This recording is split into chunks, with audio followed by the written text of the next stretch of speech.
Today we're talking to Bia van die Kerk, our head of e-commerce at the agency, V8 Media. Bia, welcome, bro. Thank you. It's been a while. It has been a minute, actually. So today we're going to talk a little bit about Andromeda, which is Meta Ads' biggest update yet. So if you're running paid ads on a platform like Meta, which is Facebook and Instagram, then you want to pay attention to this conversation. And to be frank, I'm so far away from the paid ad side that when I heard the name Andromeda and this update, I was like, when you explained it to me, my thoughts were, but this has been happening for a while. It's not like it's this complete overnight shift. However, I do understand that there are things that have changed in the last month or two. So maybe let's talk a little bit about what Andromeda is exactly and how is it impacting people who's advertising on Meta. Basically, you're right. Meta released this in December 2024, and it actually only hit all advertisers in July 2025. So that's why it's kind of been there, and some advertisers have been using it already and following the Andromeda strategy, but it actually only hit all advertisers July 2025. And basically what it is, the biggest thing that it's impacting for advertisers are the creative side of things. The fact that creatives are becoming more and more and more and more important. And obviously we've been knowing this. We know that creative is important, a good hook is important. But the main difference is with Andromeda, Meta wants you to create more ads. So 5 times more ads in the ad level creative wise. So instead of just having a one video with one hook and you find that is a winning hook and maybe you want to scale that specific creative, you may, for example, change the background, you may change a slight thing in the creative, but keep everything else kind of the same, the concept and everything. Meta is now saying no, they want more different type of variation creatives. Okay, so just to pause you there for a second, back in the day, which is probably like a year ago, I mean, we were still testing creatives in the sense of this hook is working, let's use that hook and maybe in a different scenario, or let's use a scenario but 3 different hooks. Are you saying that that is not as effective anymore? What do you mean with they want more and they want completely different? So the basic summary is that duplicates don't equal variety. So they want a different variety of creatives with different hooks, different people in the creative, different backgrounds, different styles. And the reason for that is because everything moved to broad targeting, right? So targeting has been completely removed. And with Andromeda specifically, they want you to add no targeting. I mean, if you want to really only target women, do women, but keep it completely broad in terms of interests and other demographics. Just keep it broad using Advantage Plus campaigns. Your ad level will do the targeting for you. The ads that you add in there will do the targeting for you. Now, if you think about this, let's say your ad's targeting 50 million people. Your different hooks that you've added in there are now really going to find all those segments and pockets within the 50 million people that you're targeting and showing exactly the correct hook, correct background, correct, any like style, lifestyle image or whatever type of content it is. It's showing that to the exact perfect people that you want your ad to be shown to. So am I correct in saying that the traditional interest targeting, that has been fading away? Occasionally it still works for some brands. However, it's definitely been more creative driven over the last year or two. Are you saying now that we're at a point where the creative itself does the targeting? So the word that you use in the video, because the AI can transcribe that, and that gives it context to who the product and the creative and the content is actually for. And then you're saying if they're seeing that there's a female and people using a product, the AI would pick that up. And the AI would then go and find females who potentially would be a fit for that product based on the copy that you've used in the ad, based on the text hook, potentially based on the type of video it is, based on the actual transcript of the video itself. So all of those assets or all of those elements is allowing the AI to understand what you're actually trying to sell, and then the AI uses that in order to go and find the people who would be a fit for that product. Is that what I'm hearing you say? Exactly. I mean, Meta's algorithm hasn't changed. So if you give Meta all these different variety, hooks, creatives, backgrounds, lifestyle images, formats, everything, then Meta will take all of them and push out the ones in terms of amount spent, the ones that it favors in terms of amount spent. And that's why it's so important with Andromeda to go on a daily, every second day, daily basis. You have to go in and turn off the ads that's not spending. I like to understand the motives behind these changes, right? If I was Meta, I want to ask myself first, why is this change applicable? Why did we change this? I think it's important to understand that, because the more you understand their motives, the more you can start to predict where things are going to go.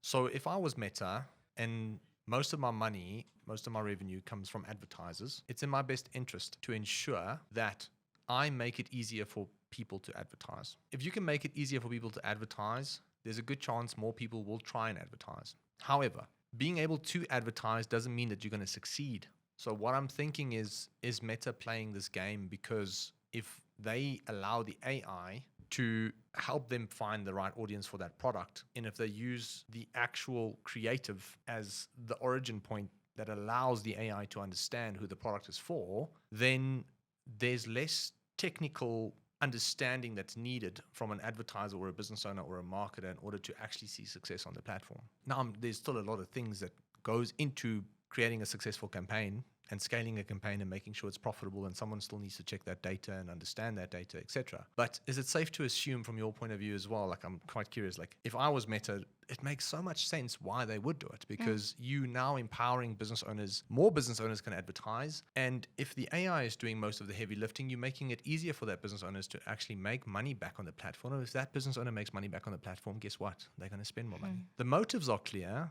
I'd like to assume. Now the question is, how do we actually leverage this if we wanted to increase the probability of seeing a success as small business owners? So let's maybe walk through how you would consult someone in order to create a piece of creative so that they can see the best probable success on the platform. Because everything is moving to creative and literally, and I just want to add to that section as well, like middle funnel, top funnel, bottom funnel, those funnels fell away. You literally only have one campaign, one ad set, 10 to 50 ads on the ad level. Now, the reason why I also believe that Meta is doing that, yes, to make it easier for advertisers to just hand over to the algorithm. But I think the most important thing is like we need to understand that we are not smarter than AI. We think that this interest audience is the actual perfect audience that's going to buy my product. But that's because we common sense. It's common sense. But Meta wants us to completely hand over that control to them so that the AI, the algorithm can take your creative and show that based on the creative to the ideal person.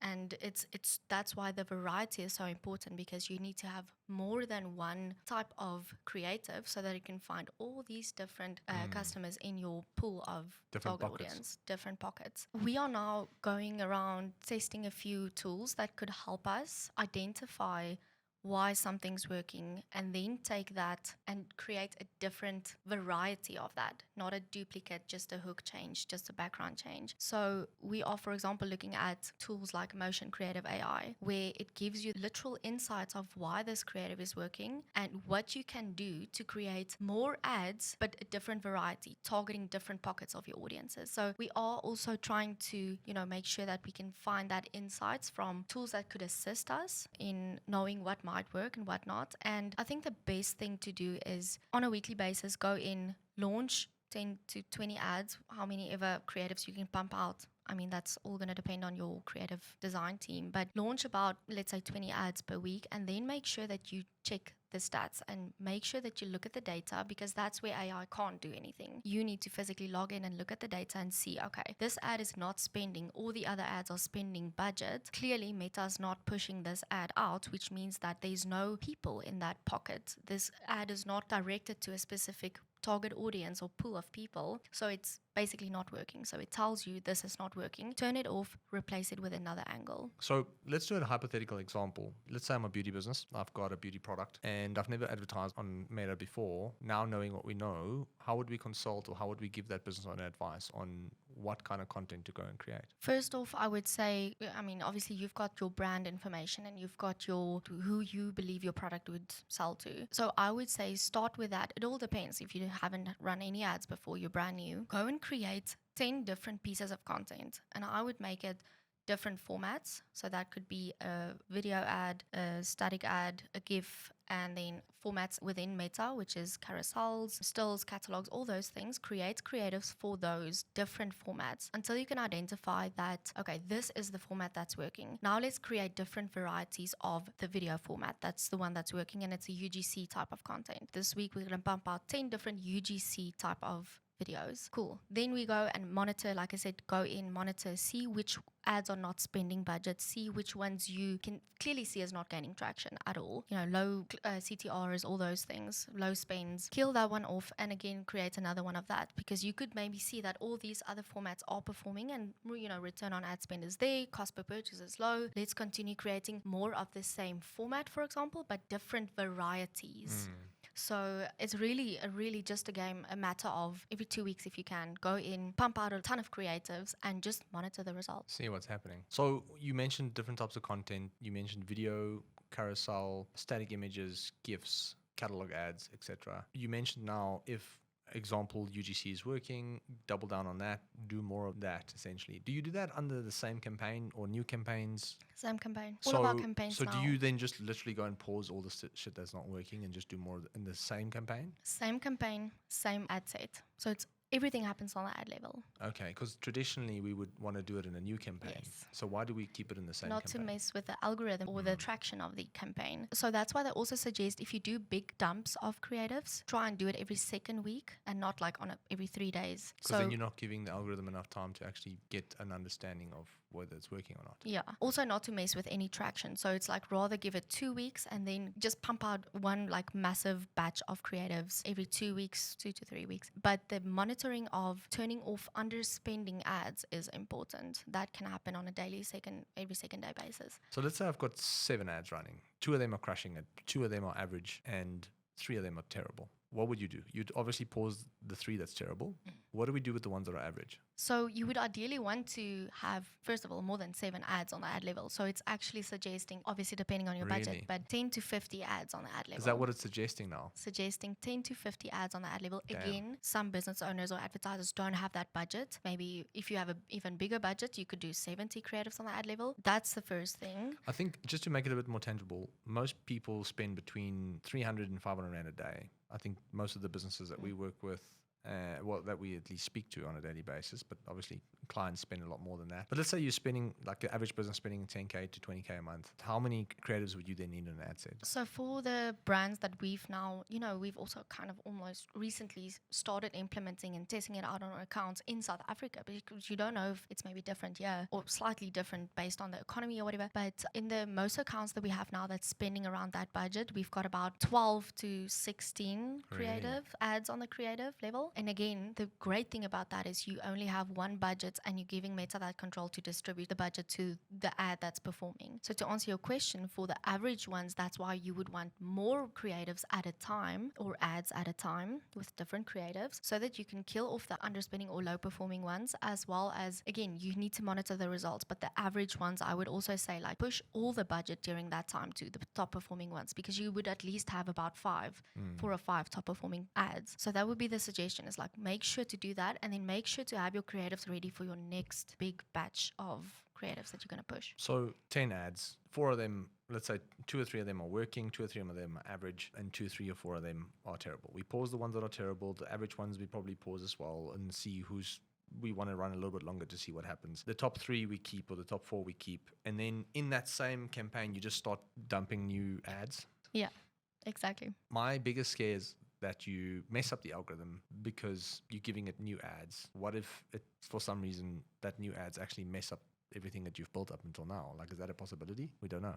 We don't know yet. But I mean, like I said, since we've implemented this strategically, monitoring the results on most of our accounts now, you can see that it's working and it's performing better. I actually have like a few case studies to show the difference in the Andromeda campaign, singular, compared to top, middle, bottom funnel campaign ads that actually was performing quite well, we thought. But the Andromeda campaign completely performed like way better. Can you give me some examples? Yeah, so I mean, I've got an example here. We are comparing 4 different campaigns: bottom funnel, middle funnel, top of funnel. Obviously, top of funnel is more Advantage Plus in any ways broad, Yes. so it's following that at least still. And I can also see that the amount spent on these 4 campaigns compared to the one Andromeda campaign is the same. So it's fair comparison. And we could see that the cost per purchase went down from 400 Rand to 250 Rand. Damn. And return on ad spend was 5.78, and with the Andromeda campaign, it's 11.21. And like I said, both of them have spent 45,000 Rand.